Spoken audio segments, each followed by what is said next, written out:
அனைவருக்கும் வணக்கம். இன்றைக்கி நாம் கிறிஸ்பி பொட்டேட்டோ பைட்ஸ் எப்படி செய்யறதுன்னு பார்க்க போகிறோம்.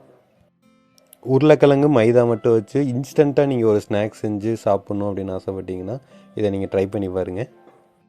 இப்போ நாம் வீடியோக்குள்ளே போகலாம். இந்த ரெசிபி செய்கிறதுக்கு நாங்கள் முன்னாடியே மைதா மாவில் கொஞ்சம் எண்ணெய் உப்பு சேர்த்து பூரி மாவு பதத்துக்கு பிசைஞ்சு ஒரு அரை மணி நேரம் ஊற வச்சுருக்கோம். நல்லா பொடியாக நறுக்குன பெரிய வெங்காயம், 4 உருளைக்கிழங்கு நாங்கள் முன்னாடியே பாயில் பண்ணி ரெடியாக வச்சுருக்கோம். ஃபஸ்ட்டு நம்ம உருளைக்கான ஸ்டஃபிங் எப்படி செய்யணும்னு பார்த்துடலாம். நல்லா வேக வச்ச உருளைக்கிழங்கு இந்த மாதிரி மேஷ் பண்ணிக்கோங்க, நல்லா பிசைஞ்சிக்கோங்க.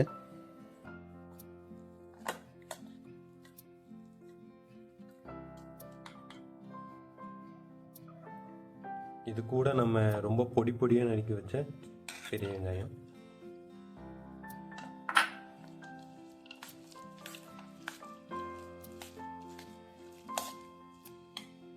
இது பெரிய வெங்காயம் ராவா போடுறதுனால இது ரொம்ப நம்ம சாப்பிடும்போது நல்லா கிறிஸ்பியாக இருக்கும். இது கூட கொஞ்சோண்டு மல்லித்தூள், கொஞ்சோண்டு மிளகாத்தூள்,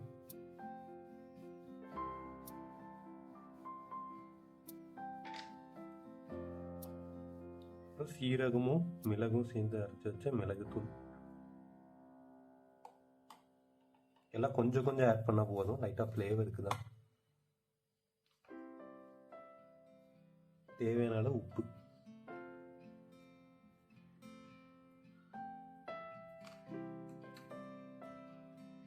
நல்லா மிக்ஸ் பண்ணியாச்சு. ஸோ அவ்வளோதான், நமக்கு தேவையான ஸ்டஃபிங் ரெடி ஆயிடுச்சு.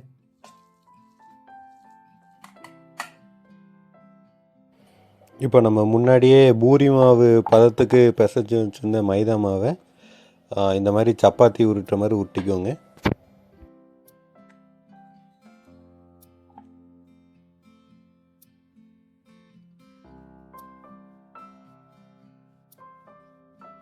இப்போது இதுக்கு மேலே நம்ம ஆல்ரெடி ரெடி பண்ணி வச்சுருந்த இந்த உருளைக்கிழங்கு ஸ்டஃபிங் வைங்க.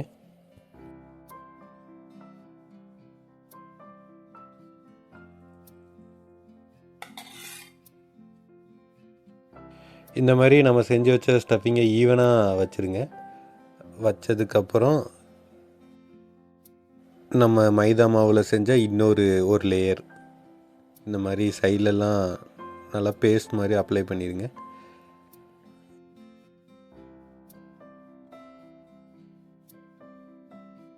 அப்புறம் ஒரு கத்திலேயோ இந்த மாதிரி ஒரு கட்டர்லேயோ இந்த மாதிரி சின்ன சின்ன பீஸாக கட் பண்ணிக்கோங்க.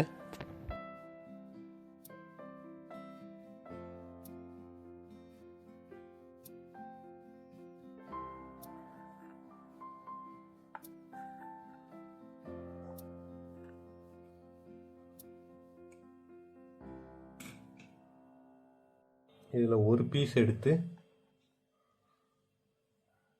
இந்த மாதிரி வரும். இதை இந்த எட்ஜு இந்த ரெண்டையும் சேர்த்து இப்படி நல்லா ஜாயின் பண்ணி, ஸோ இந்த உருளைக்கிழங்கு கொஞ்சம் இந்த மாதிரி வெளியே வந்து இருக்கும். அப்போ நமக்கு இது நல்லா சாப்பிட்றதுக்கு கிறிஸ்பியாக ஒரு ஸ்நாக்ஸ் கிடைக்கும்.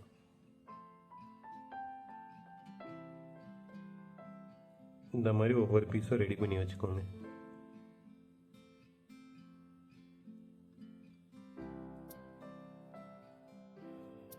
நம்ம ஆரம்பத்திலே காமிச்ச மாதிரி நம்மக்கிட்ட இருக்க எல்லா மாவுக்கும் ஸ்டஃபிங் ரெடி பண்ணி கொண்டு வந்தாச்சு.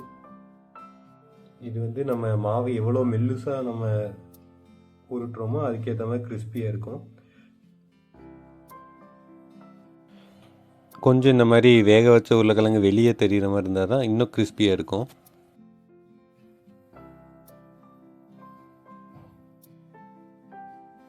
எண்ணெய் நல்லா சூடாயிடுச்சு. இப்போ நம்ம ரெடி பண்ணி வச்சதெல்லாம் பொரிச்சு எடுத்துடலாம்.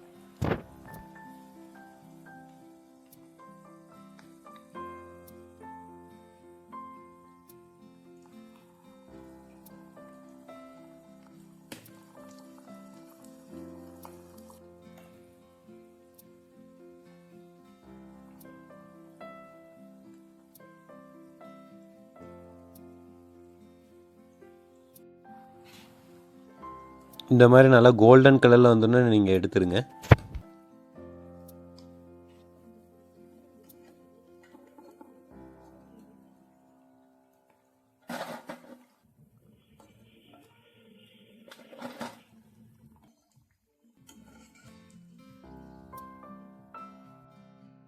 இந்த வீடியோ உங்களுக்கு பிடிச்சிருந்துச்சுன்னா கதமம் சேனல் சப்ஸ்கிரைப் பண்ணிக்கோங்க. உங்கள் ஃப்ரெண்ட்ஸ் அண்ட் ஃபேமிலிக்கு ஷேர் பண்ணுங்கள். அப்புறம் இந்த டிஷ்ஷை ட்ரை பண்ணிட்டு எப்படி இருந்துச்சுன்னு கமெண்ட்ஸில் சொல்லுங்கள்.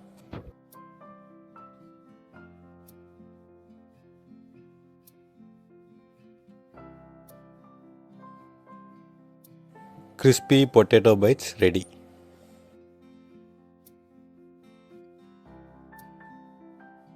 Crispy potato bites ready. சாப்பிட்டு டேஸ்ட் எப்படி இருக்குன்னு சொல்லுங்கள். டேஸ்ட் எப்படி இருக்குன்னு பார்த்து சொல்லிட்டா?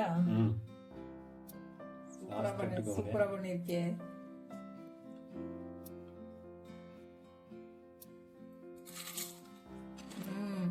நல்லா மொறுன்னு இருக்கு. சூப்பராக இருக்கு. நல்லா டேஸ்ட்டாக இருக்கு. இந்த வீடியோ பிடிச்சிருந்துச்சுன்னா கதமம் சேனல் சப்ஸ்கிரைப் பண்ணிக்கோங்க. வீடியோ பார்த்த எல்லாத்துக்கும் நன்றி. மொறுன்னு இருக்கு.